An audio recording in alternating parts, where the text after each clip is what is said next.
Good afternoon. I'm Michael Enders, Management Systems Improvement, LLC. We're here today to talk about cybersecurity, specifically with regard to Department of Defense flowdown of said requirements into what's referred to as the Defense Industrial Base, DIB. Before we start, a little bit of introduction.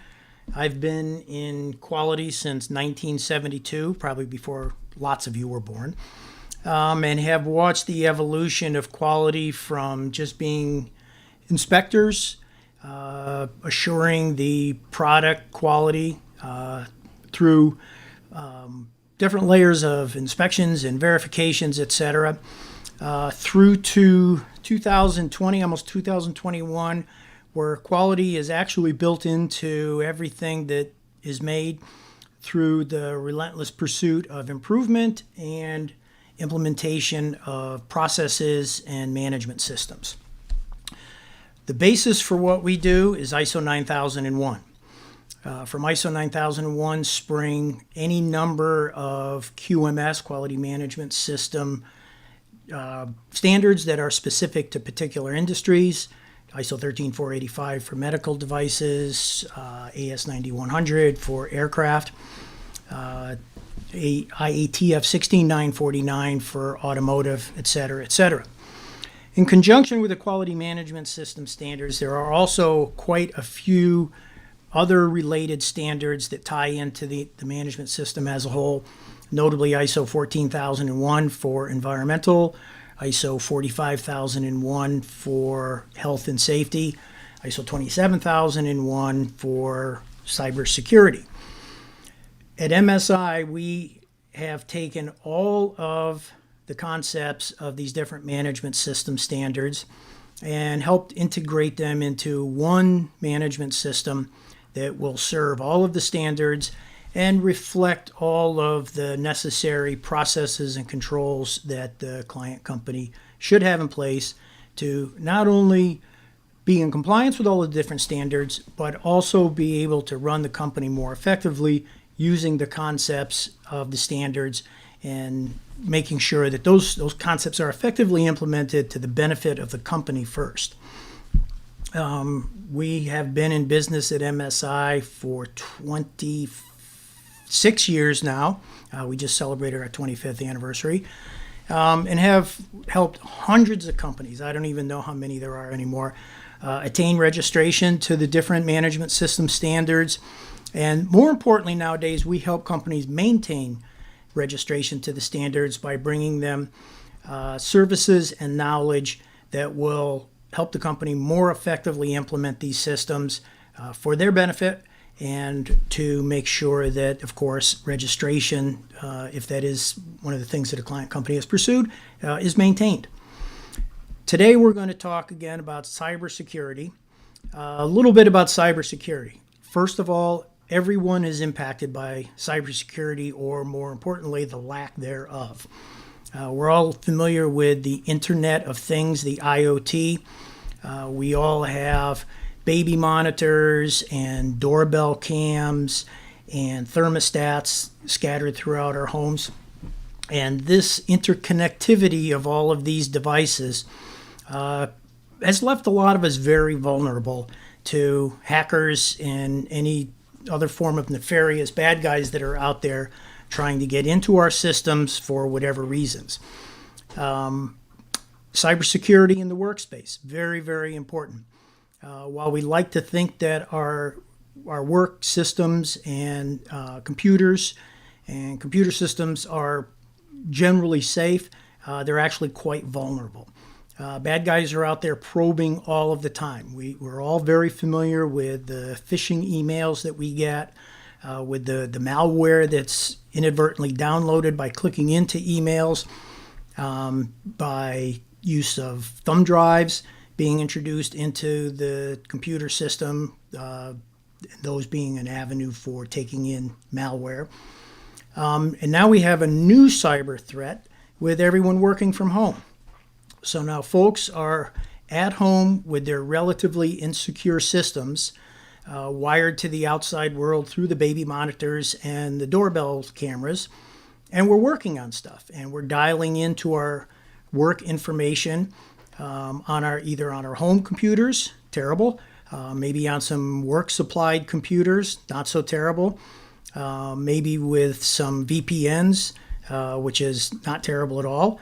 But at any rate, we're now in a completely unsecure environment, working from home, and have probably not paid enough attention to how vulnerable our companies now are, because we have this big giant back door that's opened up into the company, that being these insecure home systems, where unfortunately we're using toys like Zoom to talk to our friends and neighbors and family. We have the kids that are gaming all of the time upstairs in their bedrooms. And of course, we're using the computers ourselves, clicking in and out of all kinds of emails and links and so on. So we have lots of vulnerability. We're not sure what kind of things are coming in.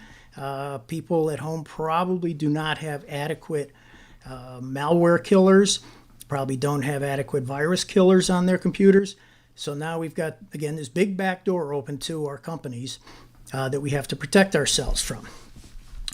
The government has recognized this. The government, the DoD in particular, the Department of Defense, is very, very concerned about access to government information and or government computers by all of these bad guys that are out there. And especially now that we have a considerable amount of vulnerability with us working from home.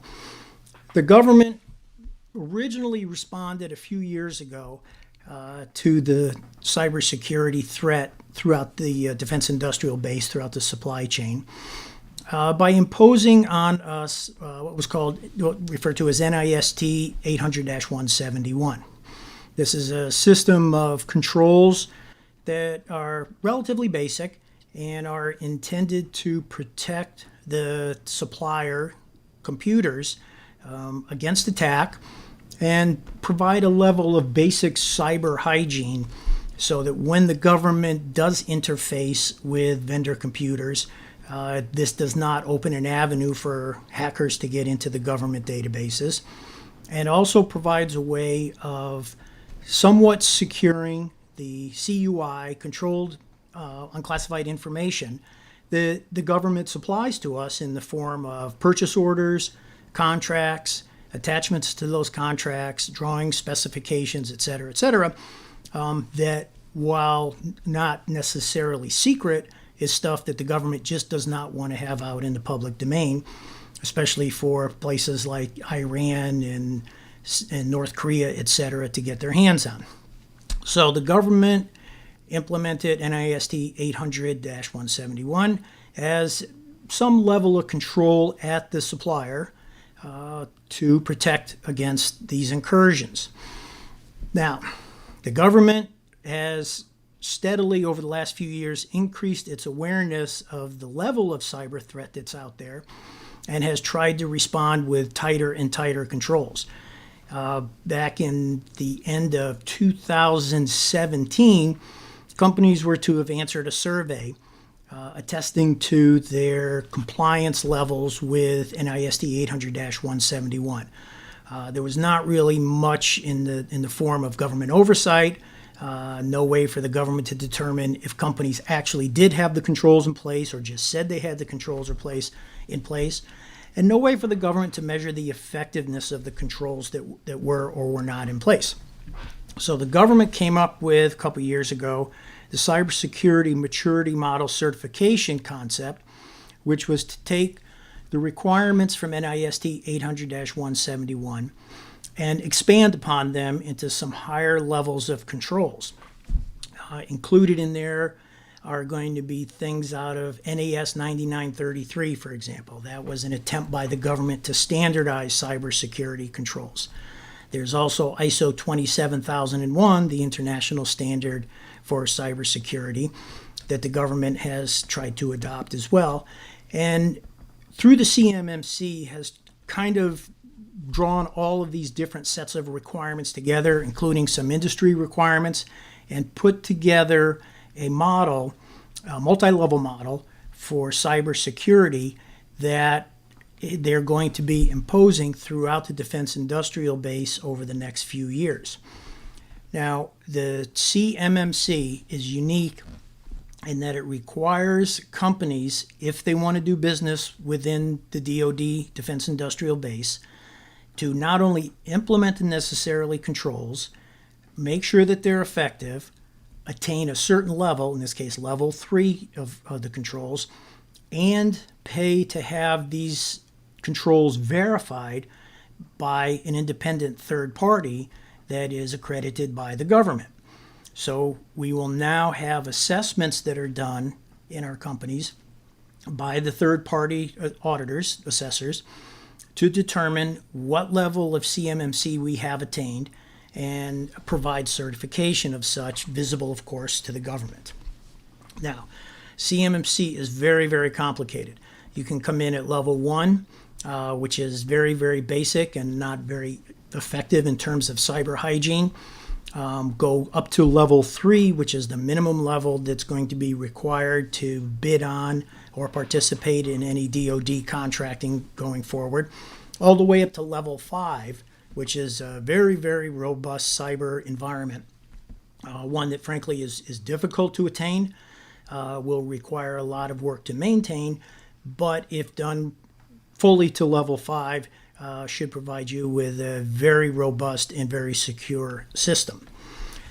Now, in the meantime, the government realized that implementation of the CMMC was going to be a bear. It's a lot of work for companies. A lot of sophistication is required, even to get only to level 3, the minimum level needed to do business with the government. So, and originally the CMMC was to have been implemented sometime this year, and companies would not be allowed to participate in the DIB unless they had attained level 3. Well, then COVID hit, and we all know the wheels fell off of everything at the beginning of this year, including CMMC.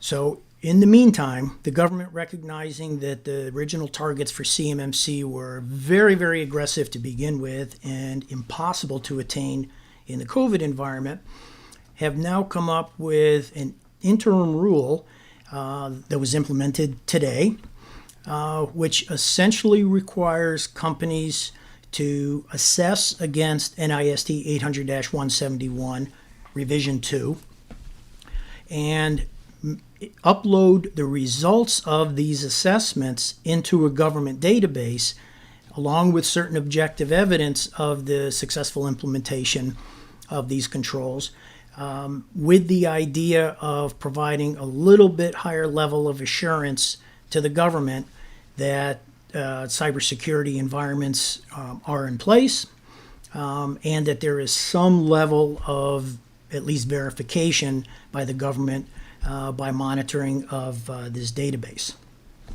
So the rule that came into effect, that is coming into effect today, is DFARS 252.204-7020 interim rule.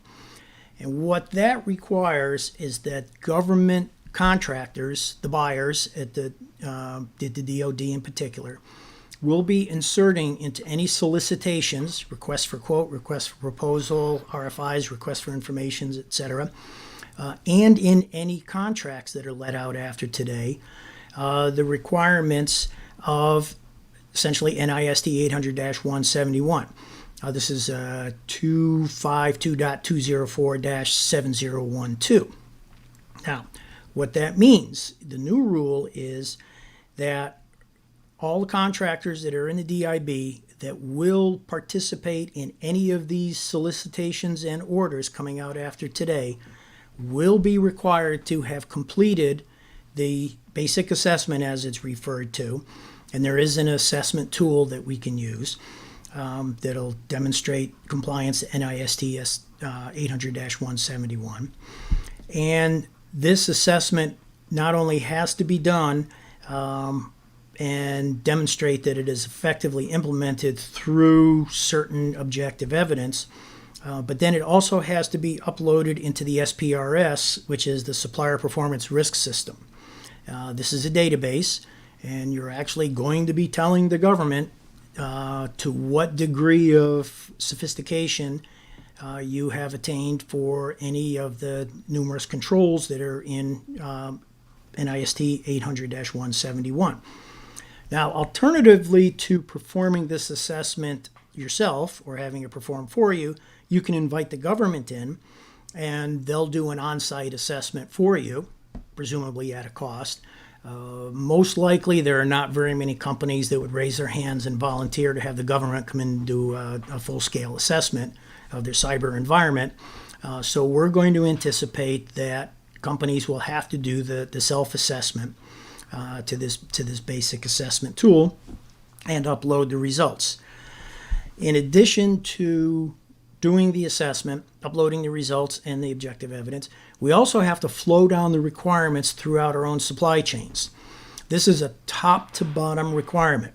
So the primes, whether it's Pratt & Whitney, whether it's Boeing, whether it's Lockheed, etc., will, as the primes, be flowing this requirement down to their next level of supplier. That secondary level of supply will be flowing it down to all of their suppliers until it gets down to the very bottom, and everybody in the chain, top to bottom, will have done one of these assessments and submitted the results and attained a certain level of compliance.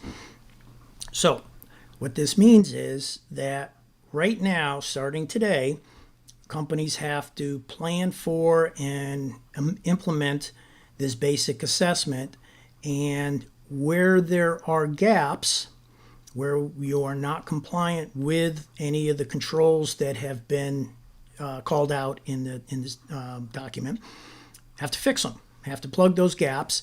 Otherwise, you won't be able to submit a satisfactory score, which by the way, 110, if I remember, is the minimum score that has to be attained. And if you don't have the minimum score, you're not going to be bidding on or participating in the supply chain. At MSI, of course, we've designed services and tools, etc., to bring to our clients so that we can help them assess the current readiness to NIST 800-171.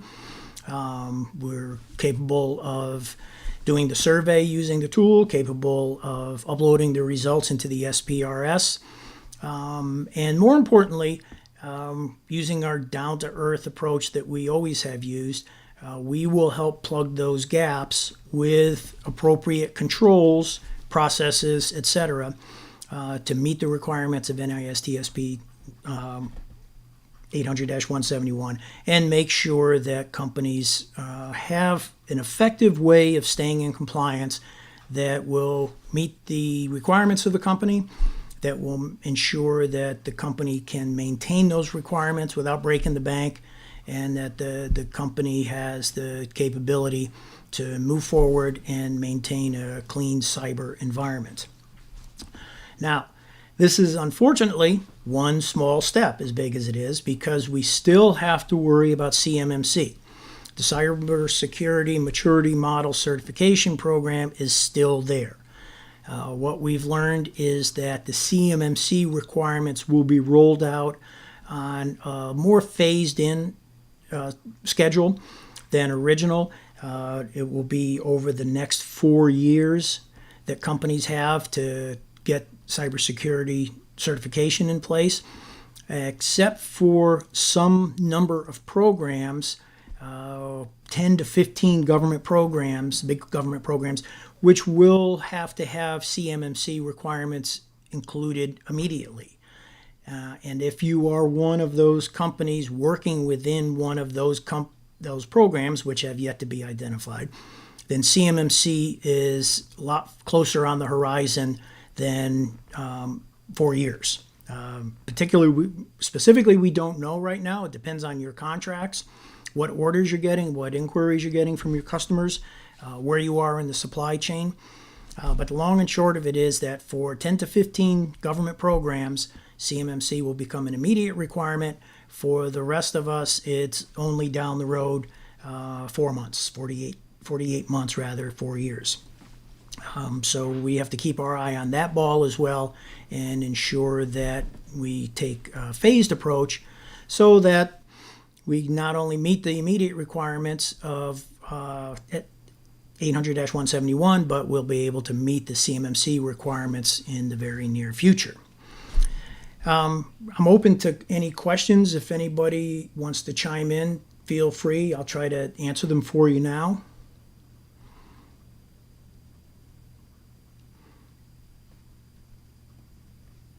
Barring those questions, would like to encourage folks to get in touch with us at MSI if you have any further questions or think that you need some help. You can contact me directly, mpenders at msi-aqr.com. And of course, if you're working with any of our guys right now, they'll be able to answer your questions and or steer you to me or to Thomas or to someone else who can answer your question. But at any rate, we encourage anyone that's listening to this, anyone that's already in our client base, or anyone that has any kind of an interest, please contact us. Let us know what help we can give you, and hopefully we can all go forward and protect our cyber environments, certainly to the degree that we're going to be able to do business within the DoD supply chain. Thank you very much. Goodbye.